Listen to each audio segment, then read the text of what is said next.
स्वागत है दोस्तों, मैं हूं जाहिद आलम और आप देख रहे हैं द राइज अप। दोस्तों, इस वीडियो में हम लोग शुरू करने वाले हैं कंप्यूटर की संरचना का पार्ट 2। दोस्तों, वीडियो स्टार्ट करने से पहले अगर आप इस चैनल में नए हैं तो चैनल को सब्सक्राइब कर लीजिए, साथ ही बेल आइकन के बटन को प्रेस कर लीजिए ताकि जब भी कोई वीडियो अपलोड हो उसका नोटिफिकेशन आपको तुरंत मिल सके। दोस्तों, इस वीडियो में हम लोग पढ़ेंगे कंप्यूटर की संरचना पार्ट 1 से संबंधित इंस्पायर्ड क्वेश्चंस के बारे में, जो कंपटीशन एग्जाम की दृष्टि से बहुत ही महत्वपूर्ण है। तो इसमें सबसे पहले है आउटपुट डिवाइस का प्रयोग करके आप फिर खाली स्थान है कर सकते हैं। ए है data input, B data scan, C data store, D data view या प्रिंट और ई है इनमें से कोई नहीं।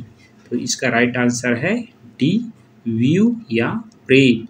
तो जानते हैं दोस्तों कि जो आउटपुट डिवाइस होता है हम इसके बारे में पढ़ चुके हैं। इसका प्रयोग करके हम लोग क्या करते हैं, डाटा को हम लोग व्यू कर सकते हैं, अर्थात हम देख सकते हैं या फिर प्रिंट कर सकते हैं। किसी कागज़ पर हम लोग प्रिंटर के माध्यम से हम उसको क्या कर सकते हैं, प्रिंट निकाल सकते हैं और व्यू कर सकते हैं। व्यू मतलब हम देख सकते हैं, उसमें मॉनिटर का यूज़ किया जाता है आउटपुट डिवाइस के रूप में। तो इस तरह से हम लोग आउटपुट डिवाइस का प्रयोग करके हम लोग डाटा को हम देख भी सकते हैं और प्रिंट निकाल सकते हैं। इस वजह से ऑप्शन डी सही होगा। नेक्स्ट क्वेश्चन है, डिवाइस मनुष्य द्वारा समझे जाने वाले डाटा और प्रोग्रामों को ऐसे रूप में बदल देती है जिसे कंप्यूटर प्रोसेस कर सकता है। ए प्रिंटिंग, बी है आउटपुट, सी है सॉलिड स्टेट, डी है मॉनिटर और ई है इनपुट। तो इसका राइट आंसर होगा ई इनपुट। तो जानते हैं दोस्तों, जो इनपुट डिवाइस होता है वो मनुष्य द्वारा समझे जाने वाले जो भाषा होता है, अर्थात जो मानवीय भाषा होता है, उस रूप में जो डाटा होता है, डाटा या फिर प्रोग्राम को ऐसे रूप में बदल देती है जिससे क्या हो, कंप्यूटर प्रोसेस कर सके। अर्थात जो इनपुट डिवाइस होता है वो मानवीय भाषा को क्या करता है, कंप्यूटरी भाषा में चेंज कर देता है। कंप्यूटरी भाषा मतलब कंप्यूटर जो है एक मशीनी भाषा को समझता है, जो कि बाइनरी अंक पद्धति पर आधारित रहता है, 0 और 1। 0 का मतलब यहाँ पर होता है ऑफ और 1 का मतलब क्या होता है, ऑन। तो इसी पर आधारित होता है, इसको डिजिटल रूप भी कहते हैं। तो इसलिए इसका ऑप्शन होगा ई। नेक्स्ट क्वेश्चन है, निम्न में से कौन सा इनपुट यूनिट से नहीं जुड़ता है। ए यह बाहरी दुनिया से डाटा स्वीकार करता है, बी यह डाटा को बाइनरी कोड में बदलता है जिसे कंप्यूटर समझता है, सी यह बाइनरी डाटा को मानव द्वारा पढ़े जाने वाले रूप में बदलता है जिसे प्रयोक्ता समझ सकते हैं, सी है यह आगे प्रोसेसिंग के लिए डाटा को बाइनरी रूप में कंप्यूटर में भेजता है और ई है इनमें से कोई नहीं।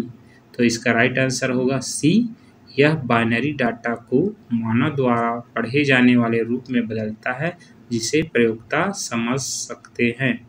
तो जानते हैं दोस्तों, ये जो हमारे पास ऑप्शंस में दिया है ए, बी और डी, जो तीनों जो ऑप्शन दिया है वो इनपुट डिवाइस के विशेषताओं के बारे में दिया गया है, और जो सी जो है जो दिया है वो आउटपुट डिवाइस के बारे में दिया गया है। तो जैसे ए में लिखा है कि जैसे कि यह बाहरी दुनिया से क्या कर सकता है, डाटा को स्वीकार करता है, तो ये सही होगा, क्योंकि जो इनपुट यूनिट होता है वो क्या करता है, बाहरी दुनिया के से कहने का मतलब ये है कि कंप्यूटर से बाहर जो भी हमारा डाटा रहता है उसको क्या करता है, ये स्वीकार करने का काम करता है। फिर क्या है, बी में दिया है, यह डाटा को बाइनरी कोड में बदलता है जिसे कंप्यूटर समझता है। ये भी सही है, क्योंकि जो डाटा होता है कंप्यूटर के बाहर जो डाटा होता है वो मानवीय भाषा में रहता है। डाटा का बहुत सारा प्रकार है, टेक्स्ट फॉर्म में हो सकते हैं, कुछ साउंड के फॉर्म में हो सकते हैं, इमेज के फॉर्म में हो सकते हैं, इस तरह से। तो क्या होता है कि कंप्यूटर चूँकि एक मशीन है तो एक मशीनी भाषा में या मशीनी कोड में चेंज करता है जिसको बाइनरी कोड कहते हैं। इसलिए बी भी सही होगा। और इसमें डी जो दिया है यह आगे प्रोसेसिंग के लिए डाटा को बाइनरी रूप में कंप्यूटर में भेजता है, तो ये भी सही होगा, क्योंकि इनपुट यूनिट का काम होता है कि वो पहले स्वीकार करता है डाटा को, फिर उसको बाइनरी कोड में चेंज करता है और फिर आगे प्रोसेसिंग के लिए वो नेक्स्ट जो CPU वगैरह में है, कंप्यूटर का जो CPU वाला पार्ट है उसमें क्या कर देता है, डाटा को भेज देता है। तो इस वजह से इसमें ये ABD सही रहता है। इसकी विशेषता को बता रहा है इनपुट यूनिट का। और ये जो है C जो है इसमें गलत है, इस वजह से इसमें ऑप्शन क्या होगा, C सही होगा। चौथा क्वेश्चन है शब्द, आवाज, इमेजेस और ऐसे कार्यों को अनुदिश करना जिसे लोग सिस्टम यूनिट प्रोसेस करने वाले प्रारूप में समझ सकते हैं, उसे खाली स्थान के रूप में जाना जाता है। A है डिवाइस ड्राइवर्स, B है डिवाइस रीडर्स, C है इनपुट डिवाइसेस और D है आउटपुट डिवाइसेस और E है इनमें से कोई नहीं। तो इसका राइट आंसर होगा C इनपुट डिवाइसेस। क्योंकि जानते हैं दोस्तों कि जैसे कि हमारा इनपुट डिवाइसेस होता है वो हमारे पास जो मानवीय डाटा होता है, जो मानवीय रूप में रहता है, डाटा के बहुत सारे प्रकार होते हैं, जैसे शब्द डाटा यानी टेक्स्ट के रूप में है, आवाज़ है यानी साउंड डाटा, इमेजेस है यानी चित्र डाटा है और बहुत सारे जैसे वीडियो डाटा हो सकते हैं, एनिमेशन हो सकते हैं। ये सब को क्या करता है, स्वीकार करता है और साथ में जो हमारा कंप्यूटर के समझने वाले जो भाषा के रूप में क्या करता है यानी बाइनरी कोड में इसको क्या करता है, चेंज करता है और क्या आगे की ओर फिर कंप्यूटर सिस्टम को दे देता है यानी CPU को प्रोसेस करने के लिए दे देता है। तो इस तरह से इनपुट डिवाइसेस का काम होता है, इस वजह से इसका ऑप्शन C सही होगा। नेक्स्ट क्वेश्चन है कंप्यूटर के विभिन्न अवयव एवं उनके मध्य समन्वय को कंप्यूटर की खाली स्थान कहते हैं। A है संरचना, B है हार्डवेयर, C है इनपुट और D है आउटपुट। तो इसका राइट आंसर होगा A संरचना। तो जानते हैं दोस्तों जो कंप्यूटर के विभिन्न अवयव होते हैं, बहुत सारे अवयव मतलब उसके घटक बोल सकते हैं, भाग बोल सकते हैं या इकाई, और उनके मध्य समन्वय अर्थात उनके मध्य क्या संबंध है, क्या उसके कोऑर्डिनेशन है, ये सब को बहुत सारे अवयव जब एक दूसरे से क्या हो जाते हैं, संबंधित हो जाते हैं, एक दूसरे से क्या होता है, जुड़ जाते हैं, तो मिल करके क्या बनाते हैं, कंप्यूटर की संरचना बनाते हैं। इस वजह से हम लोग इसका A ऑप्शन सही होगा।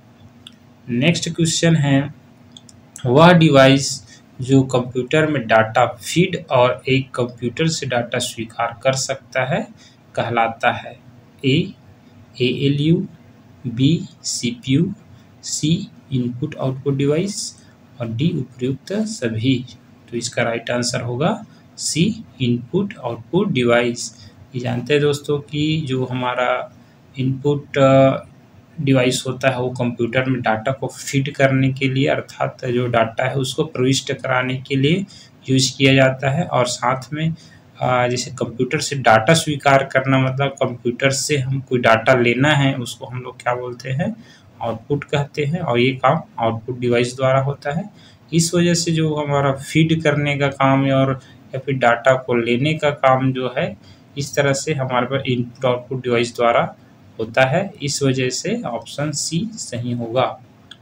नेक्स्ट क्वेश्चन है वह कौन सी डिवाइस है जिससे कंप्यूटर आपके साथ कम्युनिकेट कर सकता है। A होगा इनपुट, B है आउटपुट, C है टाइप और D है प्रिंट। तो इसका राइट आंसर होगा B यानी आउटपुट। जानते हैं दोस्तों जो आउटपुट डिवाइस होता है इसी के माध्यम से ही क्या होता है, कंप्यूटर आप हमारे साथ क्या हो सकता है, कम्युनिकेट कर सकता है, जो हमारे डाटा का क्या कर सकता है, डाटा का संचार कर सकता है। यानी कि कंप्यूटर जो है जो अपना डाटा रहता है वो एक उसका बाइनरी कोड के रूप में रहता है, उसको फिर क्या करता है मानवीय भाषा में चेंज करने का काम, यानी मानवीय भाषा में क्या करता है उसको समझने लायक यानी मनुष्यों के समझने लायक यानी हमारे समझने लायक भाषा में चेंज करने का काम कौन करता है, आउटपुट डिवाइस करता है।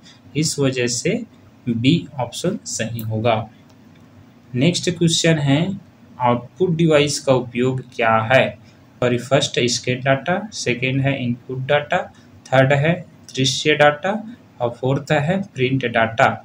तो इसका ऑप्शंस है A 2 एवं 3, B है 1 एवं 4 और C है 3 एवं 4 और D है 3 एवं 2। तो इसका राइट आंसर होगा सी 3 एवं 4। जानते हैं दोस्तों कि इस पे जो आउटपुट डिवाइस का जो यूज़ होता है वो हम 3 और 4 को समझ सकते हैं, दृश्य डाटा और प्रिंट डाटा। दृश्य डाटा मतलब यहाँ बस है कि हम विजुअल डाटा से है कि हम डाटा को हम प्रदर्शित रूप में देख सकते हैं, यानी हम डाटा को देख सकते हैं। तो आउटपुट डिवाइस जो होता है हम डाटा को क्या कर सकते हैं, दृश्य डाटा के रूप में चेंज कर सकते हैं, साथ में इसको क्या कर सकता है, प्रिंट डाटा के रूप में, यानी किसी कागज़ पर हम लोग इसको प्रिंट करके भी हम लोग क्या कर सकते हैं, देख सकते हैं।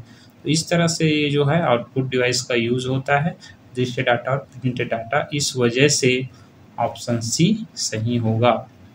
और लास्ट क्वेश्चन है, निम्न में से क्या कंप्यूटर सिस्टम के कार्य करने के लिए सर्वाधिक जरूरी अवयव है?